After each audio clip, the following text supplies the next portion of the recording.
Hi, everybody. Let's wait just a few more minutes, just a couple of minutes. I'm not sure Tabitha is going to be able to join us today, but I think Dr. Bard will be here, so we'll wait just a minute.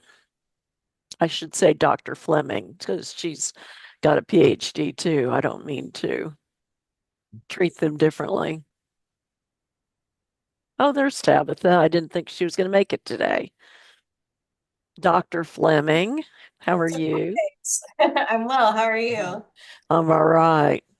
Well, I was just saying we'll wait just a couple of minutes and let a few more people come in. Sounds great.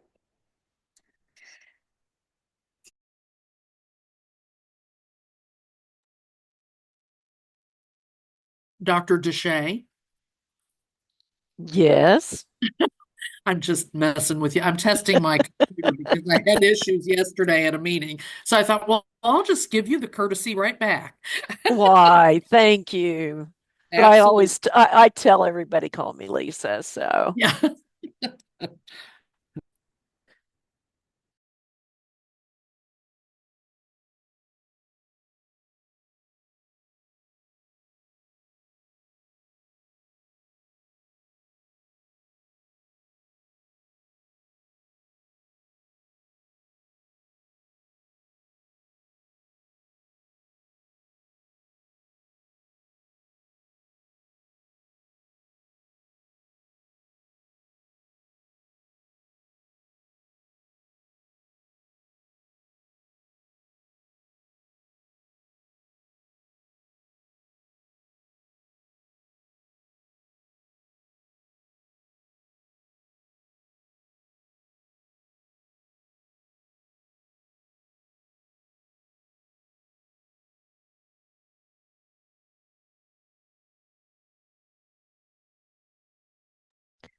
okay, let's just to be respectful of everybody's time, let's go ahead and get started.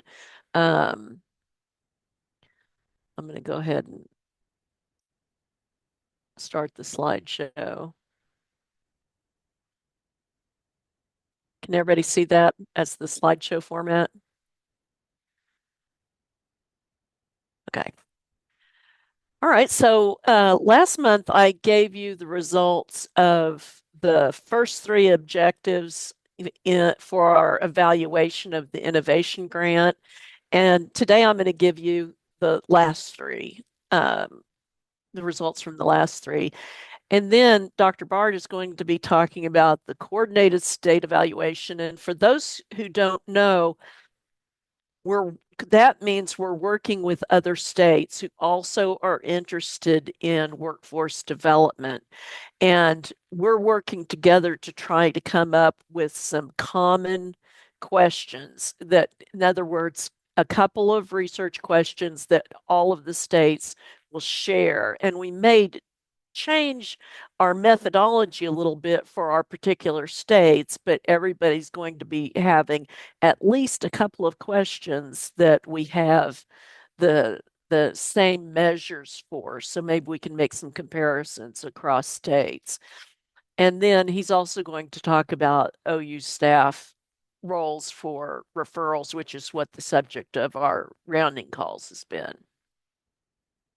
So I'm just going to go through this quickly, and if I misstate anything, the analysts please keep me honest and jump in and say, "Hey, Lisa, you messed that up." Objective four was to increase 3 and 6 month retention rates of clients by 5%, particularly among groups facing care inequities such as housing and food insecurity. So the procedures for this part of the study, the objectives, um, we looked for referrals to services that pertained to assistance with food, housing, transportation, and finances. We thought those were going to be our vulnerable people. We also looked for referrals to legal related services, developmental services, or substance use services. And you'll recognize that those are the areas that were covered by our three main referral partners in the innovation project: LASSO, PCAP, and Sooner Start. But for the period before that, we'd have to look, like before we had referrals to LASO, we'd have to look for legal like referrals. So for tracking retention, if a client's last visit happened more than 3 months before our most recent data extraction, then we considered that client had dropped out. A client graduating from the program is not counted as a dropout. That's a success story. They didn't just disappear. But if the child turned 2 within 90 days of the last visit, which that's the age limit for C1, we did not count those clients as dropping out. So for the analysis, a client could join a home visiting program and receive a referral for a service like LASO on the second day. It could happen on the 29th day, or it could happen on the 300th day of the program. It could happen anytime. At the same time, we had our learning collaborative on the innovation project going on, and it happened at different time points for different clients' visit history because you focused on Sooner Start this action phase and LASO this action phase, and those things are happening at different times for different clients. So it's really a moving picture, and we're expecting a possible different pattern for clients who are facing certain social determinants of health, like looking for those referrals about housing or food insecurity. So here's the main graph for these results, and there's a lot more if you're interested in seeing more. This is just limited.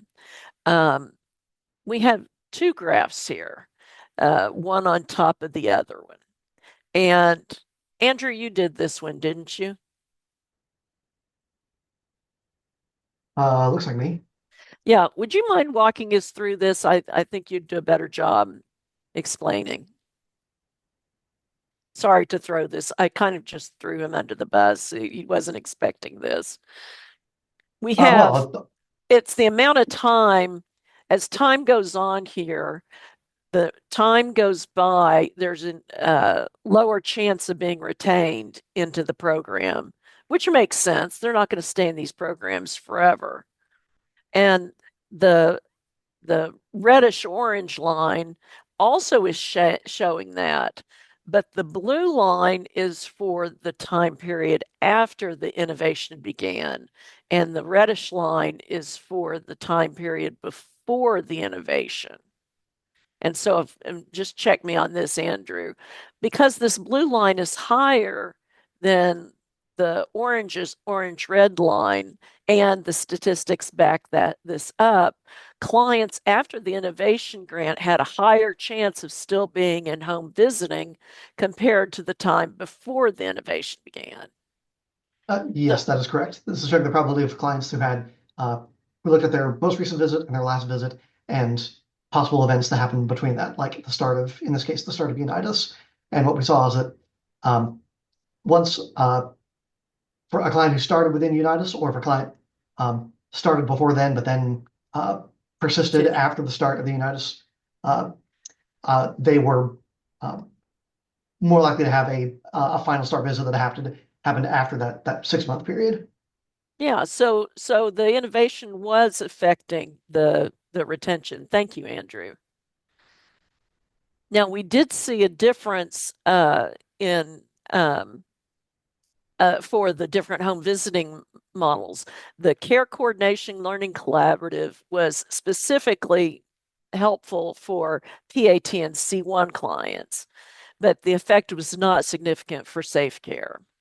So what would we conclude from this? The early months of home visiting, we think, are really busy with the evaluations that you have to do, and you're giving them a bunch of information and you're doing initial referrals. So there's a lot of the kinds of referrals that are happening right up front. And then after the relationship has started, it seems like after about 6 months, they're most likely to be affected by this difference that we were seeing. So maybe that's when clients were most ready to discuss these issues related to social determinants of health. Objective 5 was to train 100% of home visiting supervisors, local implementing agencies, that's you, on assessment of need and care coordination with LASSO, Sooner Start, and PCAP by the end of year 2, and to train at least 75% of home visiting providers by the end of the grant period. And some of the things that we were particularly interested in, did training lead to greater understanding of services and criteria for these referral partners? And did Unitas increase interest or willingness of other organizations to join the network? We did a lot of surveys, as you'll recall, and I'm just going to show you the results that compare that are only one of the surveys. And so these 9 different red cap surveys, sometimes only supervisors received them. Sometimes it was everybody, like at a learning collaborative when the home visitors are there. Sometimes we ask questions more than once so we could gauge change across time in knowledge about these referral partners.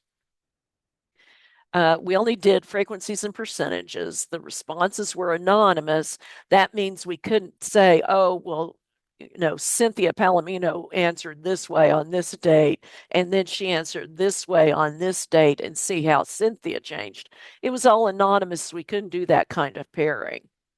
I'm just going to show you examples of the results. We have a lot more, as I said. So we asked about LASSO services in September of 2023 from 10 supervisors. And then some months later at a learning collaborative, we asked those questions again. And so suppose that there was a equal to or higher percentage of people getting the answer correct in January compared to September, then that shows us that information got spread to the home visiting staff, the PEs, and the nurse home visitors. Now, if the percentage was lower in January than in September, then we thought maybe that information didn't get spread out quite as efficiently. So these were questions about acceptable cases for LASSO. And so, for instance, and there's a check mark next to what's the correct answer. Green is true, the pink is false. So would a lawsuit be an acceptable case for LASSO? No, it would not. So the correct answer was false. And it looks like the same or maybe slightly fewer, a smaller percentage of people knew that was the correct answer. But if we go down to SNAP benefits, you'll see in September, here's where the percentage was. SNAP benefits are a good case to be referring to LASSO. We see a higher percentage in January getting it right. And so that told us, we think that information got spread effectively. And so you'll see some of these, the percentages are going up, but we still have a lot of people, like even though this one, the percentage looks like it doubled, we still have a lot of people who didn't realize that a Sooner Care application would be a good case to refer to LASSO. And so what we concluded from that is, well, I'm kind of jumping ahead. I'll come back to what we concluded about that. The other question was about, did introducing Unitas increase interest or willingness from other organizations? Well, we just did an informal survey of supervisors at a regional meeting, and 7 of 10 agencies indicated their interest and willingness to be part of the network. And the others, they just said they didn't want to interrupt the way that they're already doing referrals. And of our lessons learned, having Kayla as this is for everything I've talked about on this particular objective. Having Kayla as a trainer was definitely best practice. She really helped us get everybody trained. Also, we think that information not getting passed along, or perhaps not getting passed along, we could have maybe helped with that by creating some short PowerPoint presentations that you could have shared with your staff about whatever training you went through. And so that's something we'll just keep in our back pocket that we might be able to use in the future. Objective 6 is looking at the feasibility of care coordination application by examining the facilitators and barriers to using Unitas among the pilot referral network.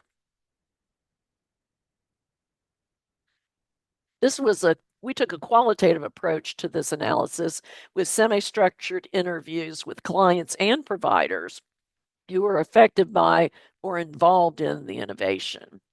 And the data were transcribed, de-identified, and analyzed with an approach to identify themes. I'm not doing good justice to the richness of the analysis here, but this is what you get when you get a quantitative person like a statistician presenting the results of a qualitative study. A code book was created and revised, and we calculated the percentage of clients who spoke about these key topics. There were 10 clients who were interviewed, and there's some details about them. Average age almost 28. 4 married, 3 with a partner, 3 were single. Some had college, some had vo-tech, and some had at least some high school. All of the clients spoke positively about how they thought that their information was secure in Unitas, which was one of our concerns. 40% talked about the ease of communication between their providers, and all the clients thought it would be a good idea for their home visiting provider to get updates. And 70% said that might be able to help the provider give them help on their next steps.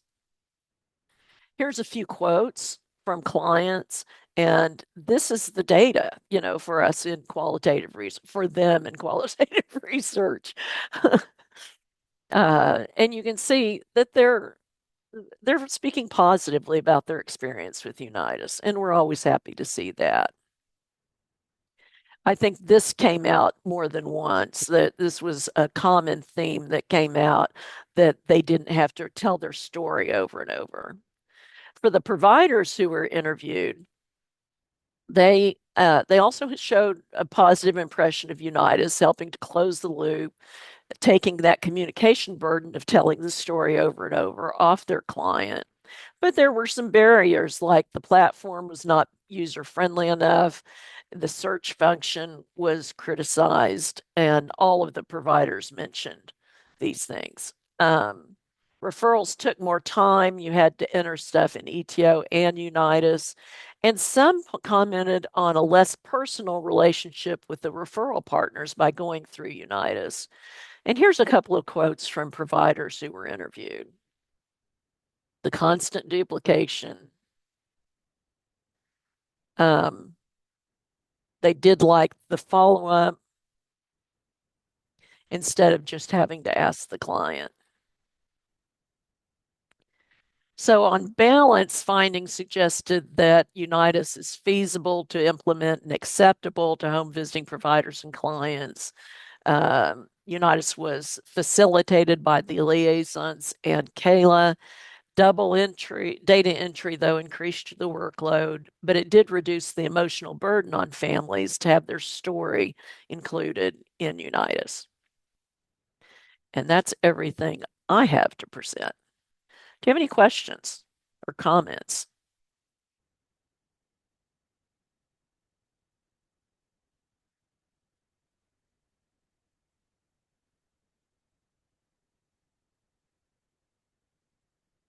Okay, David, I'm going to turn it over to you. Yeah, thanks, Lisa. Uh, you've now seen, combining this monthly call and the last monthly call, the full summary of the report. I believe we also sent out the full copy of the report. You're welcome to have that and peruse it, and ping us with questions and input. We're definitely eager to hear from you.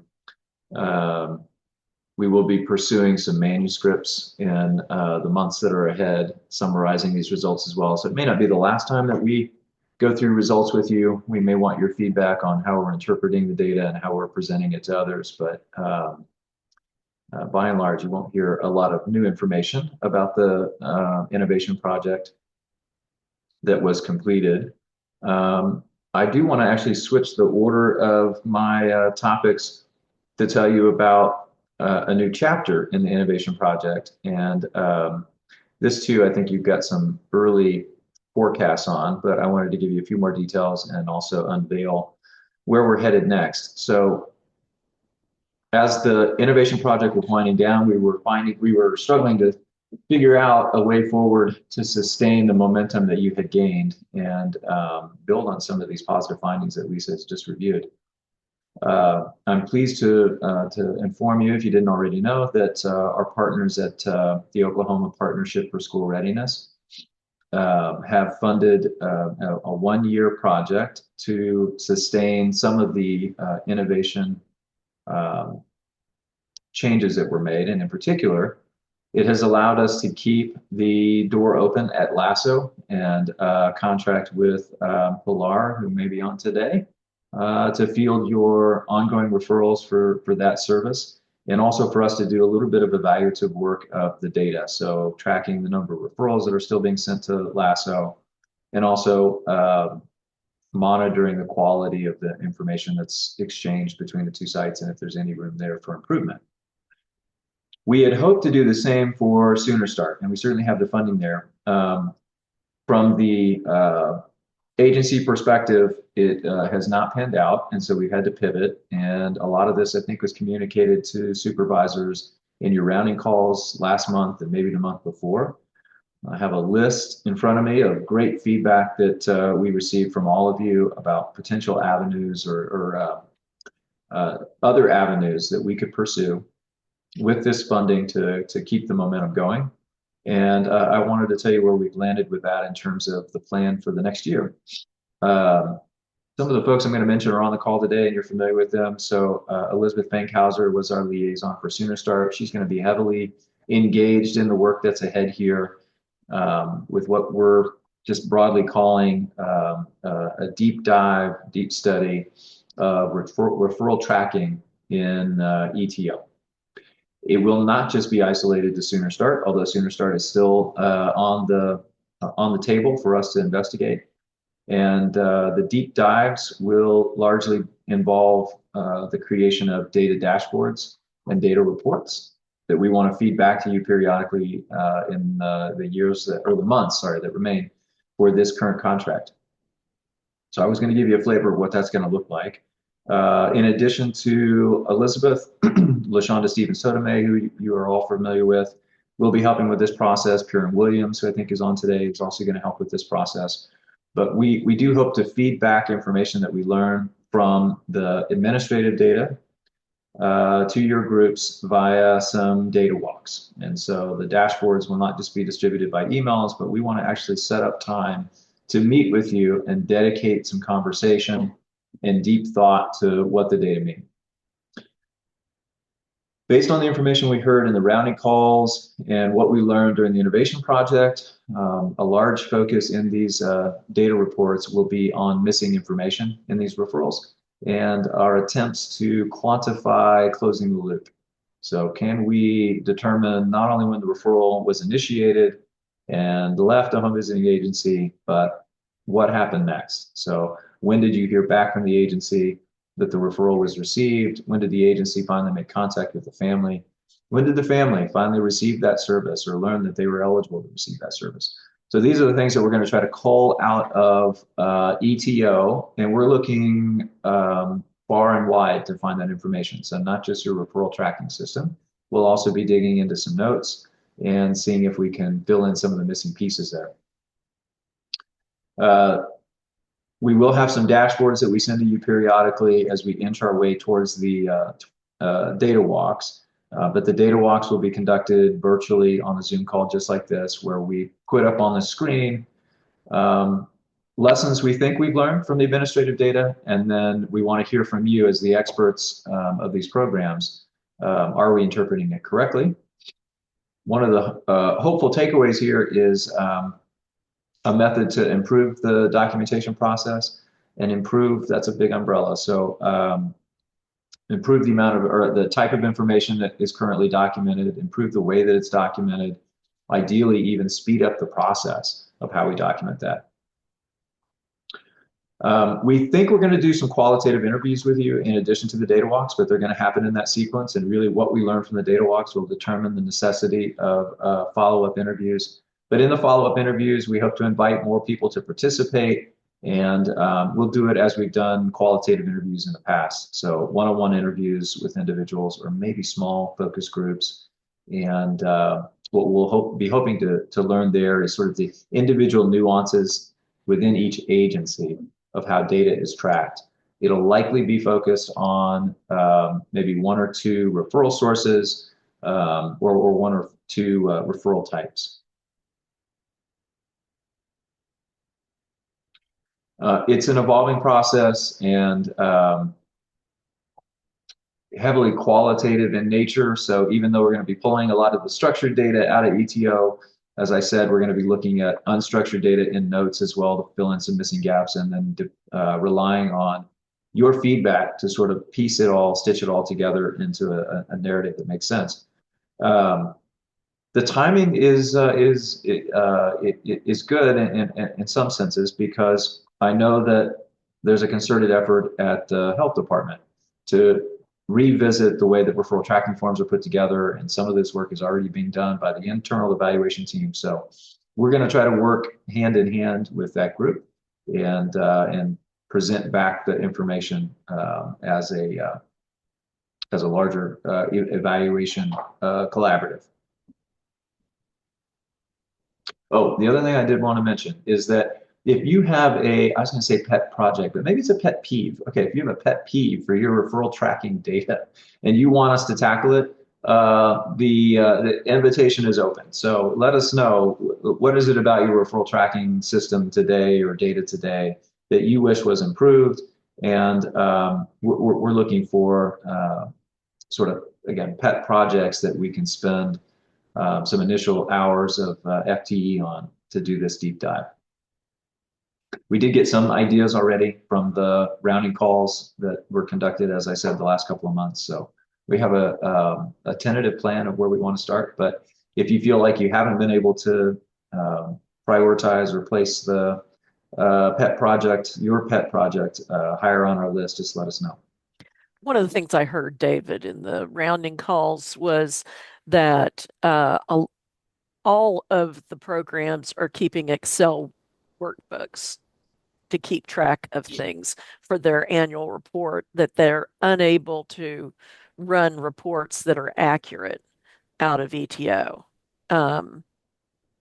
Does anybody want to speak to that about how that relates specifically to referrals? Well, in our case, the staff just maintains a separate spreadsheet. Like if there was a possible delay, um, and if the referral was done, and then what happened, the outcome of that referral. Sometimes it could be, um, no immediate, until we know exactly what happened. And there you will be able to see if it's a subsequent referral, like if the first was not taken, the mom refused the referral, and then you'll see the subsequent, because from ETO, from the referral tracking form, is kind of hard to get the what happened after that, or whatever notes that you have entered for the follow-up. It's not very clear, and then it's not really a report that can tell you that what happened. So we just keep a simple spreadsheet with possible delays, yes or no, the referral was done, and then what's the outcome of the referral. Thank you, Patty. I also, excuse me, I'm almost there with my boys. So I also noticed it last year that when I run the reports for referrals, that it was not because again, I have my spreadsheet as well. And for parents and teachers, we have to report how many developmental delays according with the AESQ of potential developmental delays. And I mean, in my spreadsheet, I have, the information, but when I ran the report in ETO, they were like almost, every child. So what I noticed is because we had to do the mandatory referral to child guidance, those were included in that report as well. So that was one of the things that I knew that I had not have, like, I don't know, I think it was almost 98% of the children refer for developmental delays, but that's what it would say in ETO. So uh, again, I have those that, and I make always a note. If the child is already receiving services, I count it as a, follow up and not put it like a new referral for this year. So that's one of the things that I find out. Yeah, this is great feedback. And yeah, we have that documented. We're definitely going to be looking at early intervention, broadly speaking, to include child guidance and not just Sooner Start This go around in these early data dashboards. And we'll be looking for a lot of information that we do suspect you have documented. It's just not in ETO. And so the end of this is, can we come up with some recommendations, potentially recommendations that alter the way that ETO appears or is, or how the workers engage with it, so that you don't have to have two separate systems of data tracking. And I don't know if also can be a good idea, for example, to have definitions about ongoing referrals, because, we were saying, well, since group connections are happening every month in our program, or, families attending the library, maybe it's ongoing because they keep going to the library. I would like to have a little bit more, and of course, we always can talk to our consultants about that, but kind of definition, okay, what is considered ongoing and closed, or I also will share with Liz the other day, because we has just have our Blue Ribbon awarded, and there were some feedback about referral, and I'm pending to talk to our consultant about that. Yeah, that's another great one that we can try to help tackle and solve with you is how do some of these things get defined, particularly the mile markers, as we called them for the Innovation Award.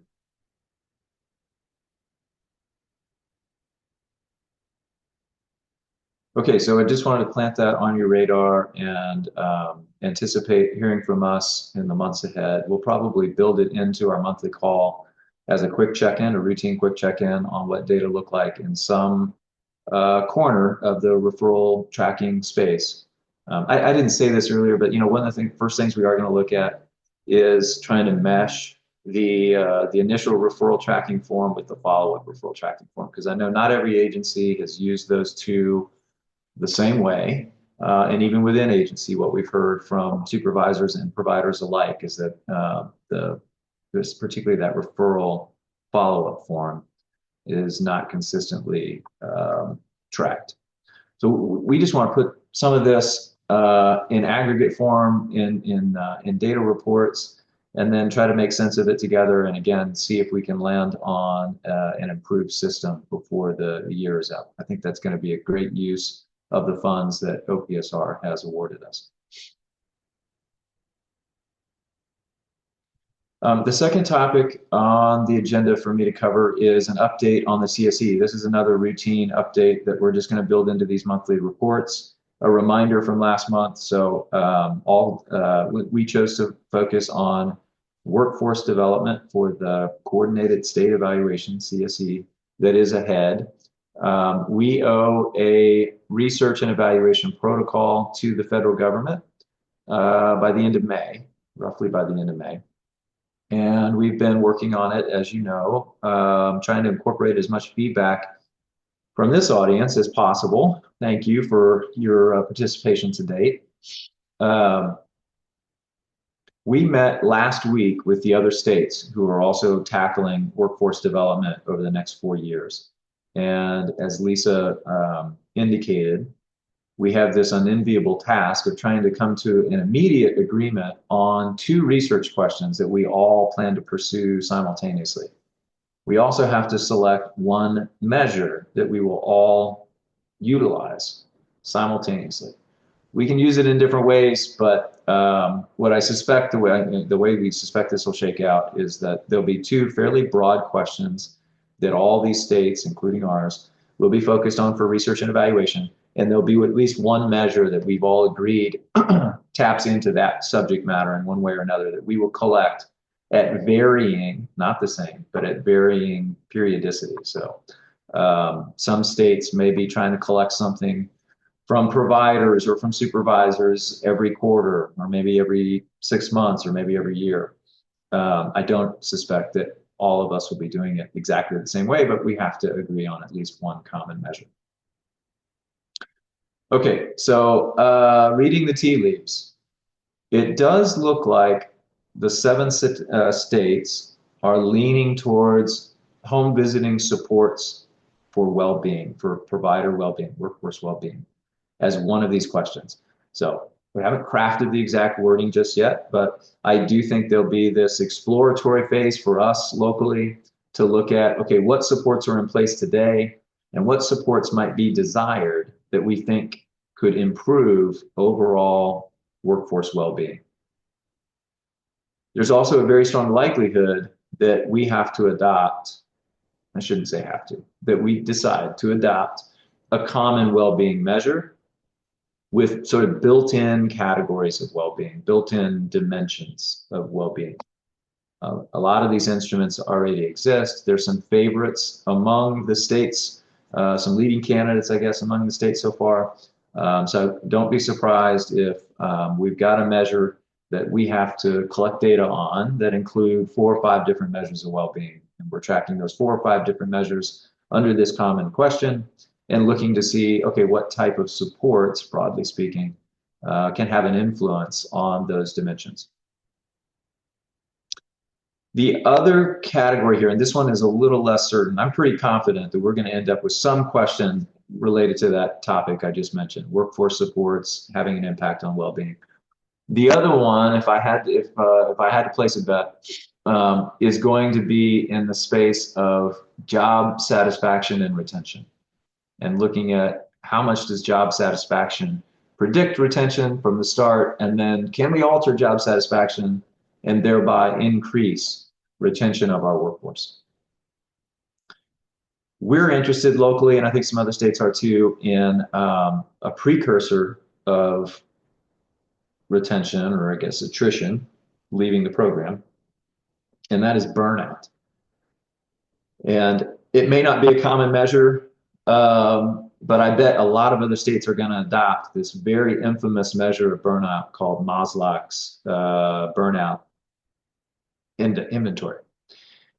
It's a really short, in fact, there's a brief version of it that was just put out recently, and it's highly likely that we're going to use that to address that particular research question. And while we wait for the retention data to sort of play out over time, we'll be looking very closely at what's the relationship between job satisfaction and burnout in the initial years. And then how strongly does burnout predict provider retention or provider attrition?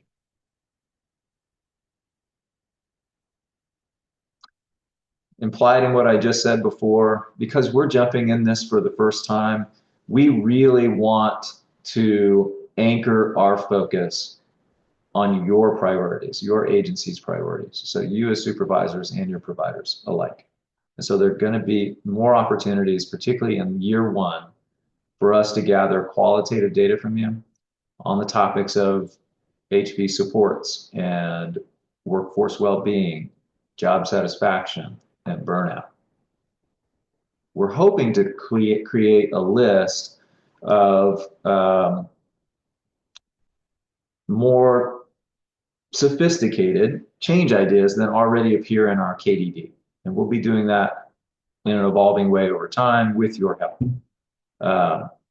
One of the things we were attracted to just within the last several weeks with this new focus or our opinions sort of gravitating towards burnout are these strategies to prevent burnout that Maslow and team have put out there for decades now. So sort of proven evidence-based approaches that not usually applied in home visiting, but in all types of other professions, have made an impact on burnout and then thereby on provider or worker, I should say, retention. So we're hopeful that on the last call, we'll go through another revised version of the key drivers diagram with you, and we will have inserted some of these evidence-based strategies for preventing burnout into your change idea list. And some combination of, I think, Tabitha, Dr. Fleming, and I will go through that with you. And we've got a little bit more reading to do to make sure we're up to speed on what Maslow and others have done elsewhere and what might be applicable. And then we're going to bounce that off of you on our next monthly call.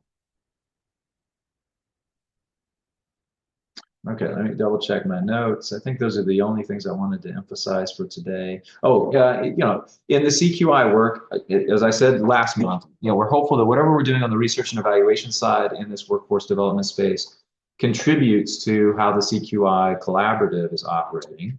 And this is a great example of how the work that we do on burnout and even like the literature search on strategies, evidence-based strategies, could filter into the key drivers diagram that get used for the CQI network. We hope that there's some reciprocity there as we go.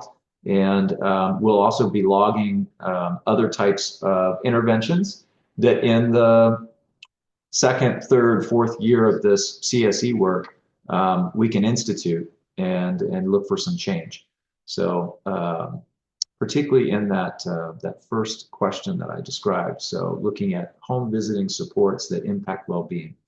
If we can find some of those supports that are high priorities for your groups, we're hopeful that we can use some of the evaluation funding in the years ahead to implement some changes broadly and evaluate that impact on your workforce.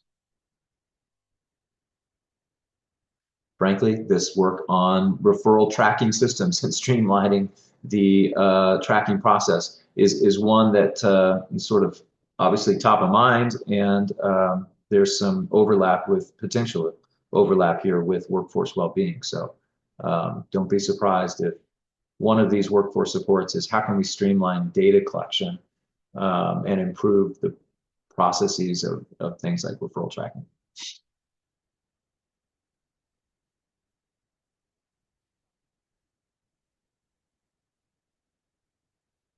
Lisa, I think that wraps up what I was going to share. Okay.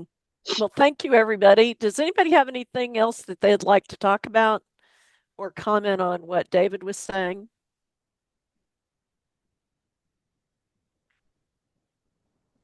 Okay. You're getting some time back today. Thank you, everybody. We'll see you. Bye-bye.